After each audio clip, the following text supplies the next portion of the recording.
তো hello guys, দেখো আমি এসেছি মানে আমাদের ওরা এখন আমাদের আসামে বলে বিহু।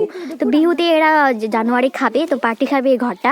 এ দেখো কলা পাতা এখানে বানিয়েছে, কি সুন্দর করে ঘরটা দেখো, তোমরা দেখতে পাচ্ছ। তো আমার তোমাদেরকে বাইরের ভিউটা দেখালাম, তো ভিতরের ভিউটা দেখাচ্ছি। দেখো কি সুন্দর ভিউটা, ভালো করে। তো গাইজ তারপরে ভিতরের তো দেখালাম তোমাদেরকে, বাইরের ভিউটা দেখো কেমন দেখা যায় ঘরটা, কি সুন্দর দেখা যাচ্ছে দেখো, ঝোপড়ির মতো।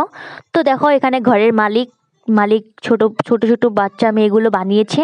তো কেমন হয়েছে গাইস বলবে কিন্তু কমেন্টে।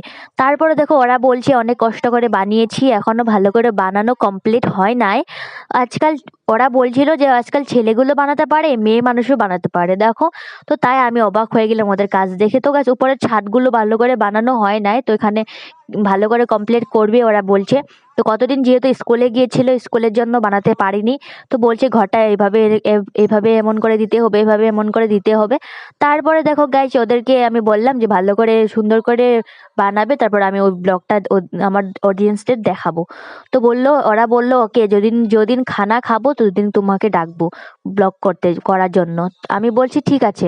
তারপরে দেখো গাইসের ঘরটা দেখো কি সুন্দর হয়েছে। ঘর বলতে পারো না, এটাকে পিকনিক ঘর, ঝোপড়ি বলে, আমাদের আসামে বলে ভেলাঘর বলে। একে তোমাদের ওখানে কি বলে জানি না গাইস, এখানে আমাদের ভেলাঘর বলে।